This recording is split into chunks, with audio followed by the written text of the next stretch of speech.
going on, guys? R.I.Pierre here, using that max power return on YouTube, and today we are finally back. This is GPC Season 6, Week 1. Now, some of you might be wondering why there was no draft analysis up yet. It's because, partially I had some issues editing it, and this video is going to take a lot less effort to edit and put together and stuff like that. But, so yeah, I had some issues editing, and then I also I was away for a while. Just like not in my house for like 2 days, and yeah, so we just had some issues with that. I'll get that up on Monday, but that should have gone up yesterday, but of course those issues. Anyways, that's not what this video is about. This video is about week 1 of GPC season 6, my first week back since season 4 ended. Now, first week we're against Gareth, who changed his team name to the PassimiAngers, or PassimiAngers, one of the others. I don't understand now. I probably should have asked him. But, well, regardless of the case, we're against him. I fought him, I think, 3 times in the past, 2 or 3 times, I'm not sure. But, yeah, so, Gareth. His team is very, very threatening. Just going off the fact that at the beginning you have Mega Gardevoir, and my team, while, okay, well, it's over there somewhere, but we'll go through his team first. My team could deal with it, but it's still going to be quite the issue going into this match. So, we have Mega Gardevoir, we have Arcanine, Vaporeon, Serena, Gigalith, Hydreigon, Steelix, Toxicroak, Dodrio, Sandslash, and Plusle, of course. So, looking at his team, he has the capability to run Sand if he wants to, with Gigalith and Sandslash.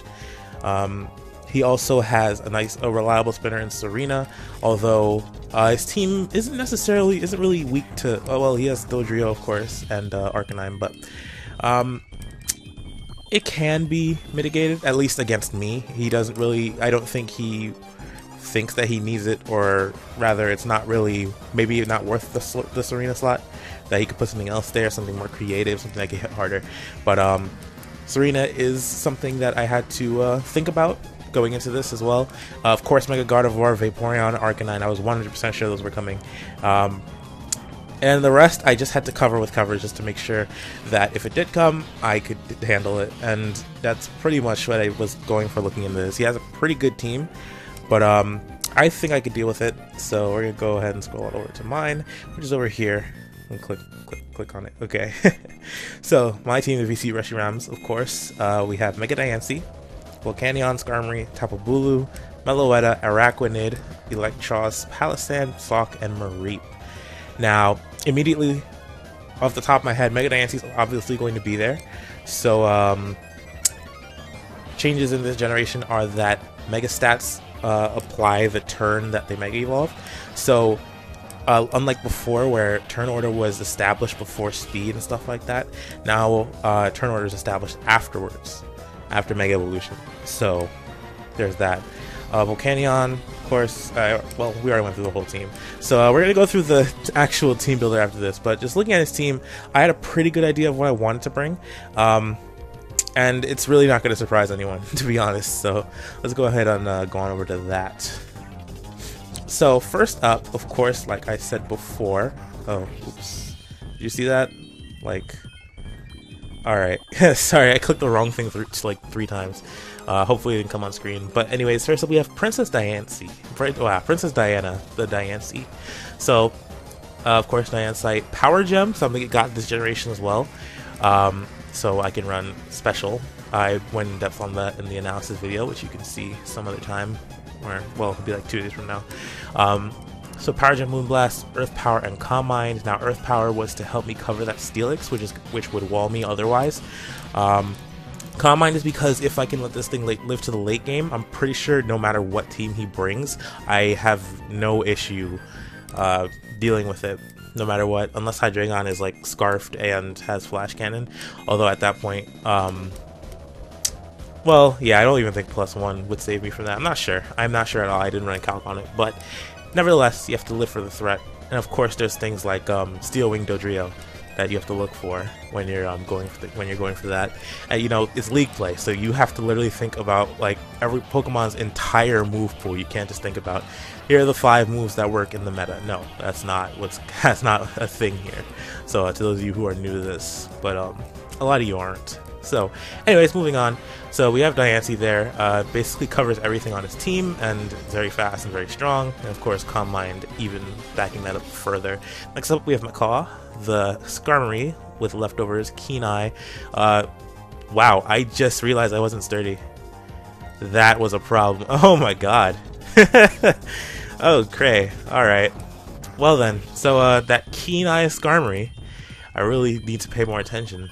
Wow, that it ended up doing too much to me this time, but wow, I didn't realize that, because like I kept going back to full expecting to live to 1 if something happened, stuff like that, and it's wow. Okay, so Stealth Rock, Roost, Defog, and Brave Bird. Defog because I bought Volcanion, Araquanid, both on the same team at the same time, so Defog would be a good option.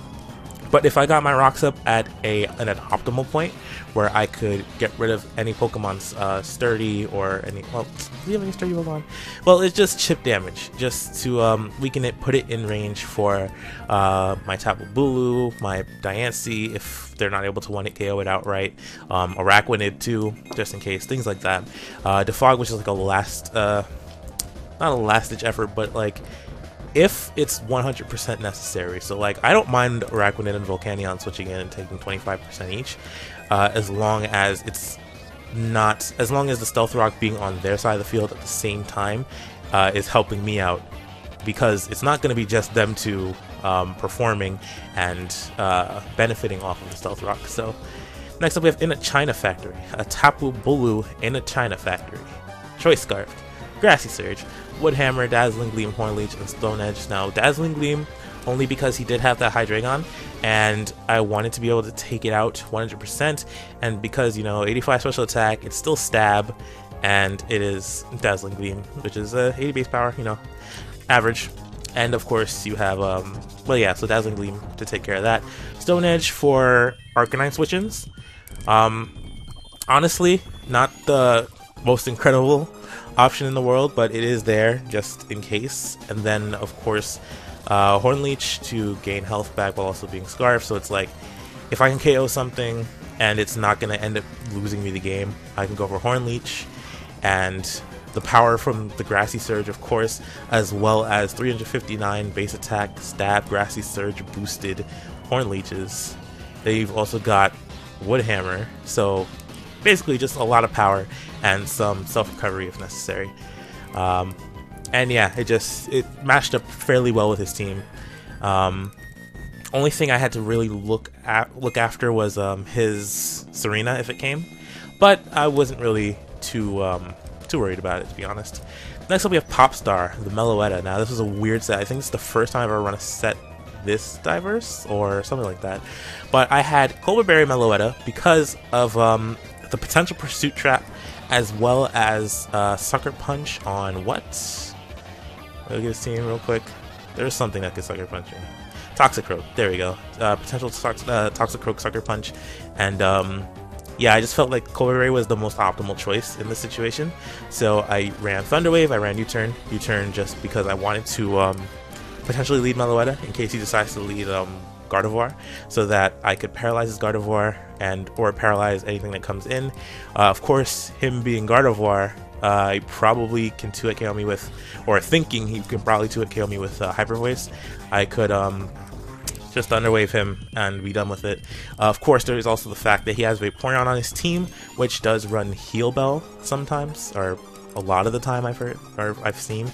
So just being wary of that, I had to be able to take that out at some point. Next up, we have Psyshock just to give me some stab, plus it hits on the physical side.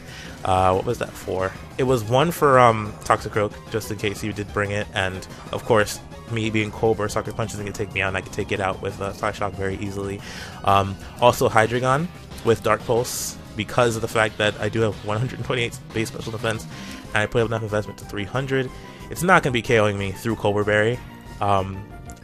Even Specs, to be honest, I don't think is going to KO me through Cobra Berry. So I could immediately retaliate with Dazzling Gleam, and I have 350 special attacks, so I'm pretty sure I could take him out. I of course didn't calculate it. I don't think I've ever calculated anything.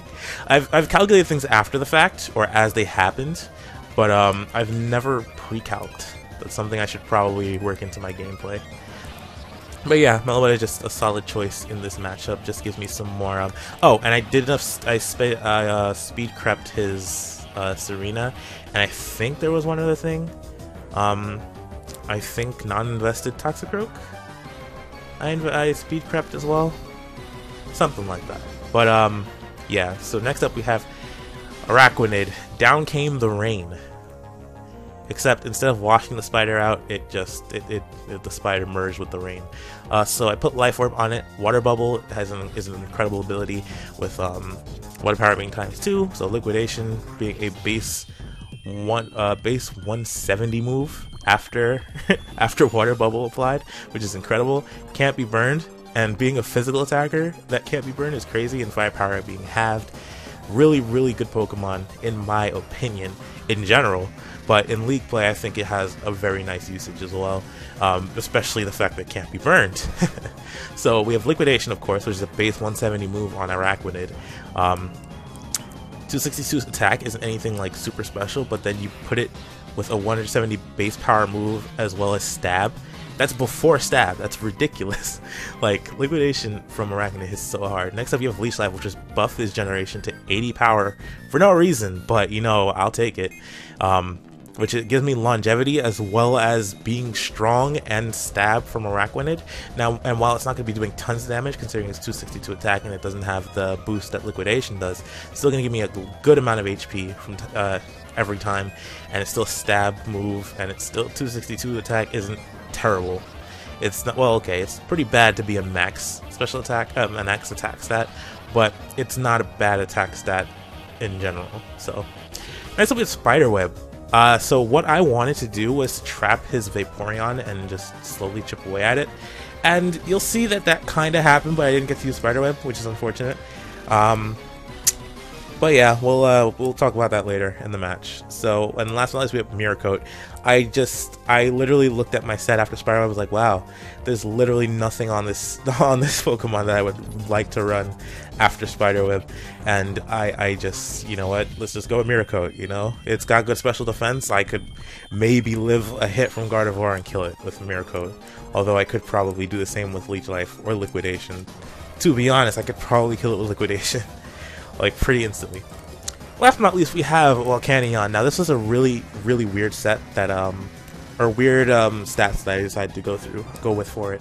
And I'll try to explain it because I didn't understand it at first, the way I was going by it, but then slowly I was like, yeah, you know what, this could work. So originally I was going to run Toxic, Earthquake, Superpower, and Flamethrower. Then I realized Steam Eruption would still do, like, I ran Earthquake. I was running Earthquake for, I was thinking about running Earthquake for Steelix, Toxicroak, Gigalith, and, whatchamacallit, Arcanine. 3 of those 4 Pokemon are gonna take the same damage from Steam Eruption. So, like, why? Why would I not run Steam Eruption over Earthquake? So I replaced Earthquake with Steam Eruption. I put Toxic on the set because it's not a lot of people know a ton about Volcanion from what I've seen, so it's a little surprise factor in my, from what I've experienced, or basically my thoughts on it. It's a surprise factor, plus the fact that Volcanion is pretty strong, and on a team like mine, knowing my playstyle and things like that, I'm a very offensive player, and to mixing people up like that by throwing Toxic on a Pokemon that's mainly meant to just do damage. I mean, of course, it does have that physical bulk, of course, but mainly meant to do damage. It does throw a lot of people off, and it helped a lot in this case. So I put Leftovers on it. I was originally going to do like Rocky Helmet or something. I was like, no, let's go Leftovers, give it some longevity. But if he poisons me, stuff like that, I was thinking about that in my head, going through it. So settled on Toxic, Steam Eruption, Superpower, and Flamethrower. Superpower was mainly because I didn't want to go for Steam Eruption or Flamethrower on his Vaporeon, and I was going to play very, very careful with water moves around his Vaporeon because I didn't want to give it whatchamacallit, Water Absorb, especially when I got it really weak. I did not want to deal with that. And Superpower, it's going to do like, it's not going to do a ton of damage to it, but it's going to do enough to the point where I think like 3 Leftovers recoveries, it would need to like 4 turns to gain it all back. So that's pretty much what I was thinking for that. So with this, I was originally going to go max HP, max physical defense, but I decided to break it down. So I put set defense to 300, set special defense to 240, and I gave myself a positive special attacking nature, negative speed nature, because I'm not going to outspeed anything on this field anyway, other than like Gigalith. And I'm still going to outspeed Gigalith if, actually, Invested Gigalith might be faster. Is it? I'm not sure, to be completely honest, but, yeah, so, just looking at this, physical defense, just because of the fact that, Arcanine is a little bit of a problem. I mean, of course, I think, doesn't it get Earthquake? Something like that. I don't know. I don't remember entirely what my reasoning was. It has been a little while since I made the team. Let's see. Hydreigon. Oh, it's fine with Hydreigon. Serena. Nah, that wasn't really a problem. I don't remember, to be honest. I did add physical defense though, just because, a little bit of mixed defense, just because I had a physically defensive Mon and a specially defensive Mon, so a little bit of mixed here, and might as well go ahead and then we've got special defense on Araquanid as well. So I was like, you know what, I should go with a mixed defense set rather than going full on attack, because I'm pretty sure I'm going to need Volcanion going down the stretch, just because of the fact that, one, it's carrying Toxic, so if I can force Vaporeon into that situation where it has to continuously use Heal Bell, I can take care of it, and without a ton of problems. And then, of course, just wear it down with my other Pokemon. So yeah, this is basically my thought process behind it. Oh yeah, 5. Funny story, I actually had a shiny Volcanion, but you can't use it even on the draft league tier. Even in the draft league tier, it doesn't let you use shiny Volcanion. So yeah, it was supposed to be 5 gold rings. Haha, funny joke, Volcanion. Oh, so funny. In fact, I should probably, yeah. Wow, oh, it's amazing. Oh my god, it's great. Alright, anyways, let's go to the replay. I'm gonna stop this recording as usual, and we're gonna go ahead and set up for the replay, so I'll see you guys there. Hey, we're back. Alright, so, first battle of the season against Gareth and his PassimiAngers. I don't know why I chose to say his name again, even though I said at the beginning that I didn't understand which way it was said. Anyways, here we are against his team. So, you see my team looking clean right down here. Oof. And then we see his team over there. He has the Mega Gardevoir, as usual, and I expected the Vaporeon and the Arcanine. But Gigalith without Sandslash, I was wondering what was going on there. Dodrio, although I could see the, what's the word? The novelty of having it because of that Steel Wing that it carries, which I didn't realize until halfway through the game. So it's very, you'll see how scared I was later on. But, and then of course the Steelix. I was not really expecting Steelix, although the fact that I do have 2 rock weak Pokemon, even though like I said, I didn't really mind it in this case, whether or not he had rocks. But, just in this case, I wasn't really expecting the Steelix, but it's there, and there is no Hydreigon, even though I have 3 Mons prepared to take it on. So that was a little bit of a downer, not gonna lie. But anyways, this is the team he's going with, and without further ado, let's go right into this. So I'm gonna lead off with Meloetta, and he opts to leave straight out with his Vaporeon Niche, and I'm gonna go ahead. Oh, Vape Niche, ha, funny. I'm going to U-turn out on his Vaporeon and go into my Araquanid. Now, what I was really thinking about doing was going into my Skarmory here, because of the fact that I was like, you know, he could use Toxic, but if he uses Scald and burns me, I mean, honestly, this generation, because the burn damage was halved, it's now 6 instead of 12. I didn't mind it too much, but just having Araquanid out already as a threat to his Vaporeon was like, okay, you know, might as well. So yeah, but he does decide to go straight for Toxic, and I'm like, alright, cool. That's one move I know from his Vaporeon. I was keeping tabs on the Vaporeon's moves because I wanted to see if it was going to carry Heal Bell. So I switched to Volcanion, and he decides to go for Wish. So I'm like, okay, what's he going to do here? I'm going to stay in here and go for Toxic, I believe? Yes, I go for Toxic, and I miss. I miss him. Right there. Missed. Whatever. So I'm going to go back into Meloetta because it is the one Pokemon that's on this team that I really think can deal with it. So he goes for Thunderbolt. Of course, it's not going to do much to Meloetta, and he does 43%. I actually thought it was going to be more, to be honest, to Meloetta.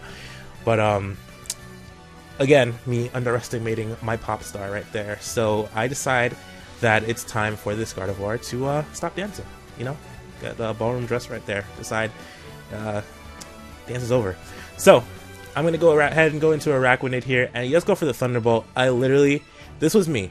So I was like, okay, I could probably take some hits on the special side if he decides to go for anything. And I was like, wait, it's Thunderbolt. As I clicked it, I was like, oh, okay. But this did up being pretty much the optimal choice here, as pretty much everything else is going to get hurt pretty badly by the Thunderbolt, other than Meloetta herself. And that U-turn did do 20%, so that's pretty nice. And Araquanid being here and being faster than Gardevoir now, I believe it is faster at this point. Actually, I should probably check that at one point. But anyways, I'm gonna go for Leech Life on this Vaporeon. Now, like I said before, I was working with Spiderweb. One of the reasons was for Araquanid to be able to trap his Vaporeon and just wear it down, at least for a little while. Of course, he does have Wish and stuff like that, so I would have to be careful. But looking at the amount of damage, I have 36%, and he is recovering 6% each turn. So really, it wasn't worth it at this point. But Araquanid's life wasn't worth it as much to me right now, being toxic and just not being as. And okay, well, yeah, that's also a thing. Being able to dodge toxic because of the fact that I'm already toxic, rather than having to make the hard play into my Skarmory, which is going to take a decent amount of damage from Scald from this Vaporeon anyways. So instead, I decided to let Araquanid stay in, you know, get this damage off on his Vaporeon, and we can take care of it as we go along later on. I still have Bulu alive, things like that. So he's going to go ahead and Baton Pass out into his Arcanine. I was so tempted to click Liquidation here, but I was so scared of his Vaporeon. Literally, everything that I was working for that Vaporeon, to get it to where it was and to get it lower, would have been in vain had I clicked Liquidation and he stayed in. I could not handle that type of despair, so I decided to go for Leech Life. Whatever, might as well keep clicking it. Got 10% off of this, and I'm gonna die from his Rocky Helmet and my Life Orb and my Toxic. I didn't even realize it was Rocky Helmet until just now. I had no clue. So I switched into Volcanion, right? And I'm like, okay, he probably won't switch into Vaporeon. But on the off chance he switches into Vaporeon, I'm just going to click Toxic, which is the safest move in my kit right now, and proceed to do whatever I can. So I got the Toxic off on him. So I know he has Wish, Baton Pass, and Toxic. There is no way in hell his last move is not Scald. So at this point, I knew that Vaporeon was going to be that he's not running Heal Bell, which makes me very safe. I can go right in the Skarmory here. He does go for that Wish, which is unfortunate. I do believe did he pass it at this point, or did I? Nope, he stayed in. Yeah, he stayed in, went for Scald. So he is going to get the Wish back, but because I do force him to stay, and he gets the burn, that's obnoxious. But but because he stayed in, he gets 18% taken off him, and I'm very willing to stay in and trade his Toxic turns for my burn turns. And at the time, I thought I was 30, so there's that. So now I've got Stealth Rock out. Dodrio and Arcanine both have to switch into it, which is fine by me. And even if he gets Rocks up here, I don't care. I literally do not care if he gets Rocks up here, because Araquanid's already gone. Volcanion's going to probably be staying out for most of the time that it's going to be out the next time. So I not really too much of a... I'm not... Wow, I can't speak. I apologize, my viewers out there. But yeah, I just felt like it's not really... Rocks are not an issue for me right now. That's the short part, the shorthand. So Vaporeon switching out, I was fine with, so I'm gonna switch out into Volcanion here, and he's gonna go ahead and pull Stealth Rock. So I'm gonna go for Flamethrower, right? Because if he decides to go into Vaporeon, I can take it out with Superpower next turn, and he literally can't do anything to me other than maybe Toxic me, and I am 100% okay with taking Toxics from taking a Toxic at this point. Because I'm relatively healthy. I'm pretty sure, am I max? Yeah, I'm at max at this point. So I'm able to take out his Steelix with Flamethrower. Flamethrower would also hit his Vaporeon, and Arcanine can't switch into it either because he doesn't have Flash Fire. So I'm not really scared of. I mean, well, even then I could just click. Oh well, he could probably bait me into going for Steam Eruption and try to get his Vaporeon back out. But nevertheless, I get a crit on the flamethrower, and that definitely mattered because with max investments, I do believe Gareth told me that Steelix had a possibility of living flamethrower from Volcanion, so that definitely mattered, which is unfortunate. I'm pretty sure it still had a chance to kill regardless, but the crit just sealed it, and that does suck. But hey, what are you gonna do? So next up we have Vaporeon, and he's gonna go ahead and Toxic me here, and I'm like, okay, it's fine. This is fine. It's the life I chose to live.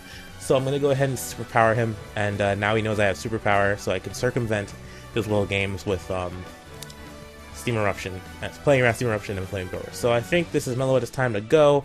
He goes ahead and Baton passes out. He doesn't go for Wish first, and he goes in straight into Dodrio. So he goes for the jump kick, and I'm like, okay. Now, Dodrio could be Scarfed, and if it is Scarfed, it's going to switch out. But if it isn't, then, well, okay, right now it's actually in a speed tie with my Diancie after Mega Evolves. But thinking about it here, now, if it's Scarfed, it has no choice but to switch out because it's locked in jump kick. It could go for Brave Bird, but it would be locked in the jump kick. So I'm like, all right. And if it isn't Scarfed, I could probably kill it this turn with my with Wood Hammer.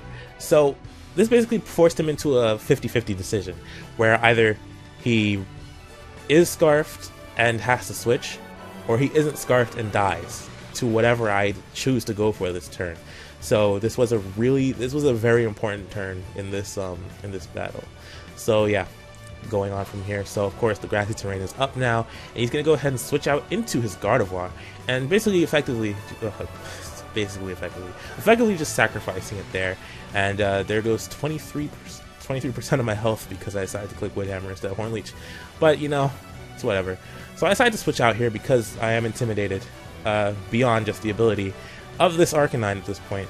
Now the rocks do dig into me, and I am poisoned at the same time, but I don't really care too much for it, as he actually switches into Dodrio here. Now, did he click Brave Bird here, or did he try to switch out? I forgot which happened this turn. Yes, he clicks Brave Bird, and he thinks it's going to kill me, but because of the investment I put into my physical defense, he actually doesn't. He misses the kill by, what, 10%? 16%. And this puts him in range for me to just take it out with Superpower, and that's perfectly fine. I'm going to lose my Volcanion next turn, or this... Was it next turn?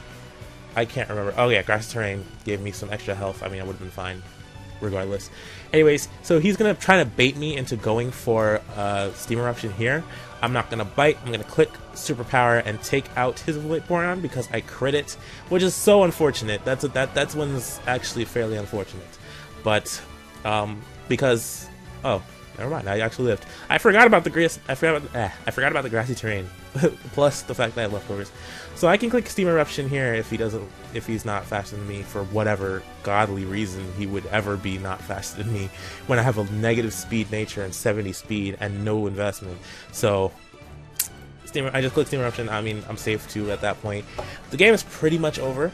I'm going to go ahead and switch into Diancie here. I'm going to go ahead and Mega Evolve and go for that Power Gem, nice and strong on that Arcanine. Take it out, and he's going to bring in his Gigalith here. Now, there's a reason I didn't click Earth Power, and that reason was not because I was expecting Weakness Policy, although I have seen Weakness Policy Gigalith in the past. But nevertheless, that wasn't the reason. I didn't click Earth Power because I didn't want to, I wanted to get as much damage done as possible, and I felt like Stab Moonblast would do more than Earth Power, especially considering the sand is buffing its special defense. So I go ahead and click Moonblast. He clicks Iron Head here, and there's no way in hell he's faster than my Tapu Bulu, and I can just switch. I can just click a nice and safe Horn Leech and win the game right there. Wow, that was a lot of analysis for 26 minutes, 26 turns. Jesus. All right, but yeah, that's gonna be the game. Very good game to Gareth. He played fairly well. He was trying a little too hard around my Volcanion because I wasn't playing incredibly safe, but I was playing safe enough to the point where he felt like he had to make that play to try to get my Volcanion taken care of, which it was a threat. It took 3 lives. It took 3 Pokemon down with it on its way. Of course, it had help from chip damage and from stealth rock, which is I guess also chip damage. But nevertheless, Volcanion put in work, and he was a little bit flustered and scared around it. But that is going to be the battle. I do hope that you guys enjoyed my commentary and my team analysis before that. This is just a little.